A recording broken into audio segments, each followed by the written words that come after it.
So ito, tuloy na tayo. Part 2. So, sa nahinto tayo dito yung kailangan na link mo rito. So, kung gold ka, mas maganda kasi bibigay natin yung link na makakapag-correct ng email. Pero kung hindi, okay lang naman. Bali may kita mo siya dito. Punta ka lang sa automation mo. Automation. The sequence. Kukunin lang natin yung link na kailangan natin. Dito sa unang ano na to. So yan, edit.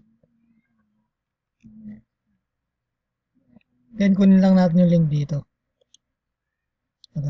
Ito kasi di ba yung sa akin rocket page. Yung sa akin kasi sa gold kasi to.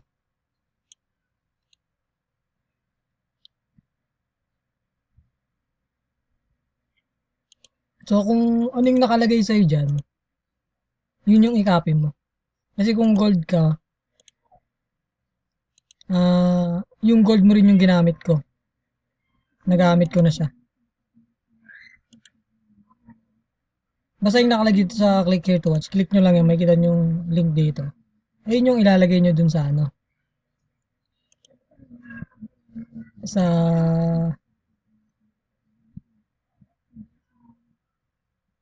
growth tools nyo. Yan, balik ka lang dun, growth tools. Sa ano, FB comments pa rin to ah. Yan, dito sa may opt-in. Tapos edit. Yan, dito yung click here to start.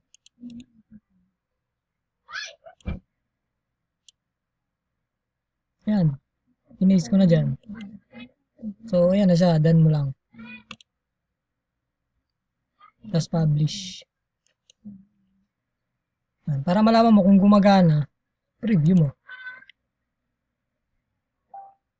Yan. Ito yung unang marireceive nila kapag nag-guess na sila dun sa dito, pakita ko.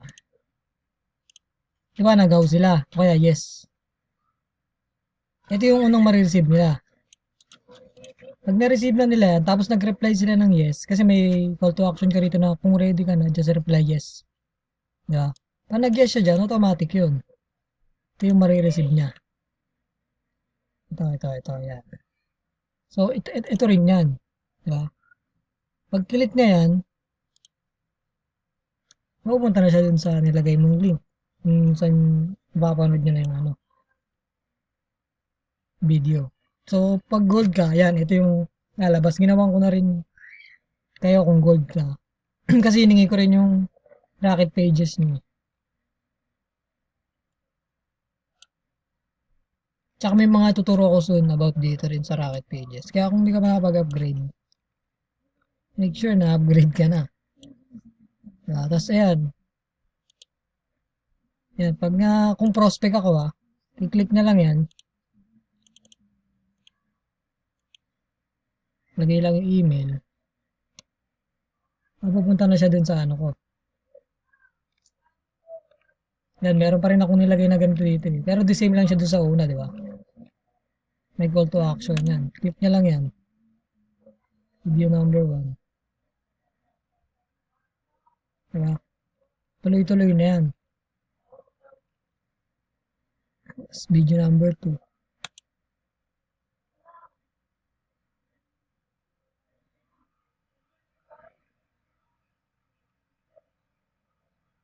Video number 3.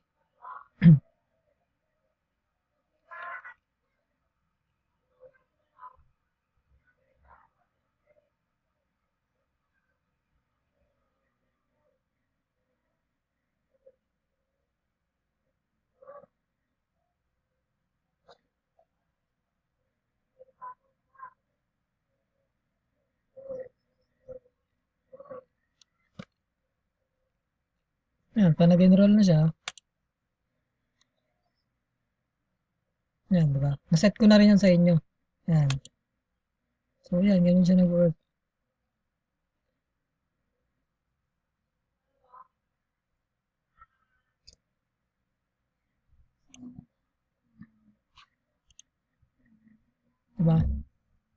Mare-receive niya agad yun. So, pag okay na, active mo lang to. Ayan. So, okay na yun. So, ang gagawin mo ngayon, ipopost mo na ngayon yung itong post na to. So, paano mo siya ipopost? Kukunin mo lang yung link na ito. Click mo lang tong view post. Yan, ito na yung pinaka-link na sa taas. Copy mo lang yan. Diba?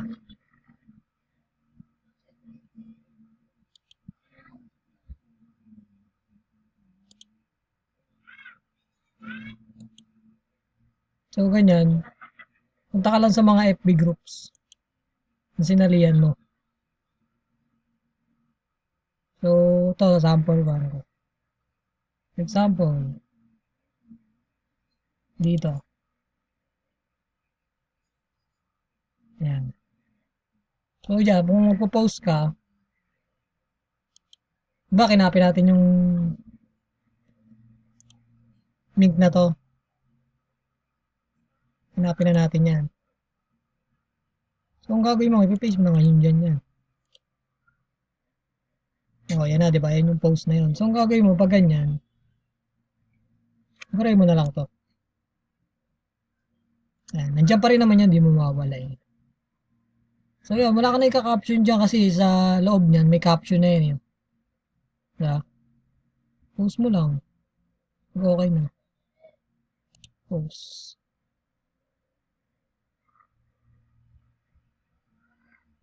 Yun na, naka-post na siya. Diba? Para di ka na mahirapan, save mo na lang yung ano na yun. Yung link na yun. Itong link na to. Hindi ka na mahirapan. Save mo. Copy mo, tapos save mo sa ano mo. Nag-save kasi ako sa mga ano eh, sa mismong pangalan ko eh. So yan, search mo yung pangalan mo. Kunwari ako.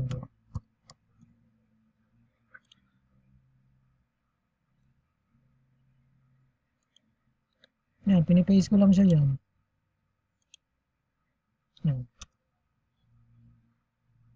Para pagka magpo-post ulit ako, dyan lang ako pupunta. Kakopy ko lang yan, tapos i-post ko na ulit. Diba? Ganun siya, para mabilis. Para hindi ka na pupunta rito sa ano, hanapin mo pa.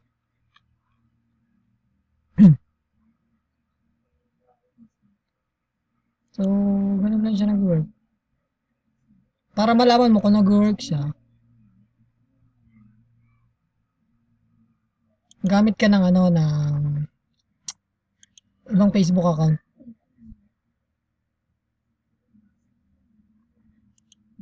Diba dyan?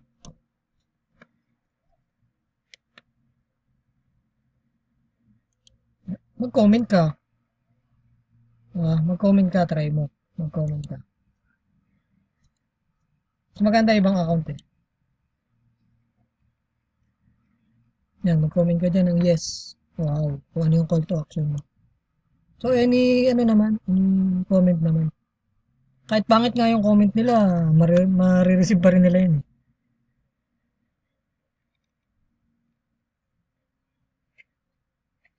Yung, ganun. Tapos, pagka titignan mo siya, kung nag-comment, yeah, for example, nag-comment siya, di ba? Yes.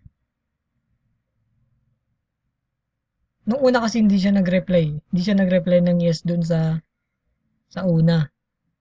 So, ang ginawa ko, nag-send ako nito.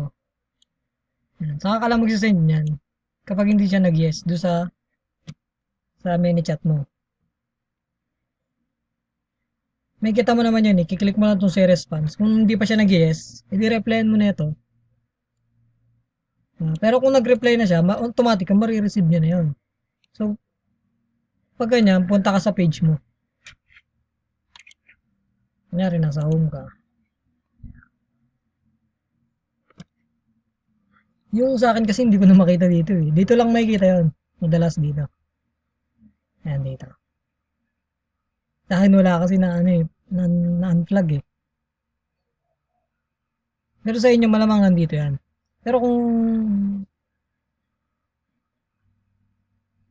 kung wala, pwede mo naman i-search yan. Kung kahit dito ka dumaan, pwede mo na. Nyari yan. Diba?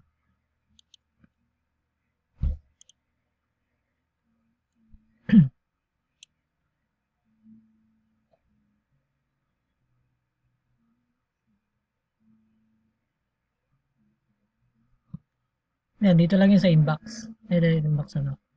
Click mo lang yan. Diyan mo makikita ngayon yung mga nagre-respond dun sa post mo.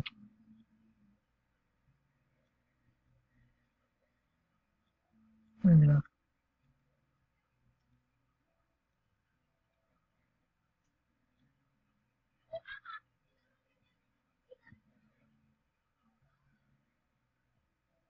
Ito yung Facebook na to.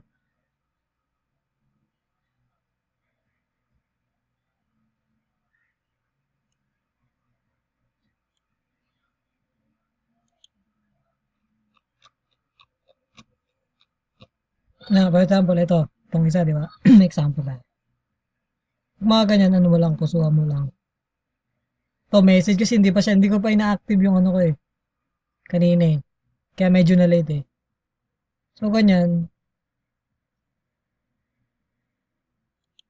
replyan mo na yan. Kaya make sure dapat na nakagawa ka muna ng FB comments bago ka mag-post. Para pagka may mga ganyan, may nagre-response kahit hindi ka online. Yan, mention mo lang yung name niya. Queen. At first name lang, pwede na yan. Tapos send mo. Diba? Ah, nakita nyo, diba? Message lang. Eh, magkaiba si response. Kasi hindi pa siya na-replyan ng ano, Manychat. Kasi, inano nga natin, minodel natin yung akin. Kaya hindi naka-active kanina. So, kung naka-active na yan, may magiging say response yan kung na-reply ng Manychat mo. Pero okay lang yan. Yun o. Pag ganyan, send na lang. So, yan. Pag okay na,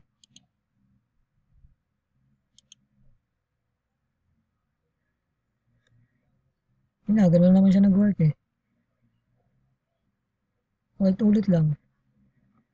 Yung FB comments na yun, ay hindi yung ginagamit na pang, ano, FB ads. Kasi yung, pag FB ads kasi, sobrang dami na yun. Sobrang dami na mag-i-inquire sa'yo. Kasi, magbabayad ka na kay Facebook eh. So, mas maraming makakakita nun. Natry ko na rin yun eh. Dami. Pero, yun nga, ang kagandahan kasi, pag nag-reply, ay pag nag-comment sila, nare-replyan agad. Di ba? Pag nag-yes sila. Lalo na yung mga mag-yes agad na reply. Automatic send na agad. Send lang ng send. Di ba? Yun ang maganda pag naka-setup siya ng ganun. FB comments. Pero kung magpo-post ka lang ng ano, mga galing sa Facebook mo lang, medyo challenging eh. Kasi mano-mano siya. Pero kung galing sa FB page mo, yun, ganun. So, yun. Yun lang naman. Ganun lang siya nag-work. Ganun lang naman ginagawa ko eh.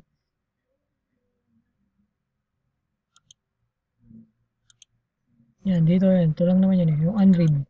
Pag may mga bagong message, makikita mo yan dyan.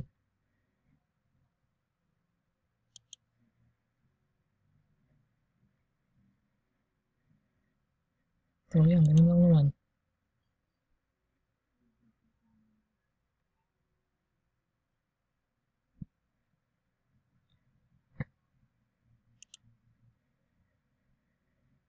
Yan, kung may tanong, message mo lang ako.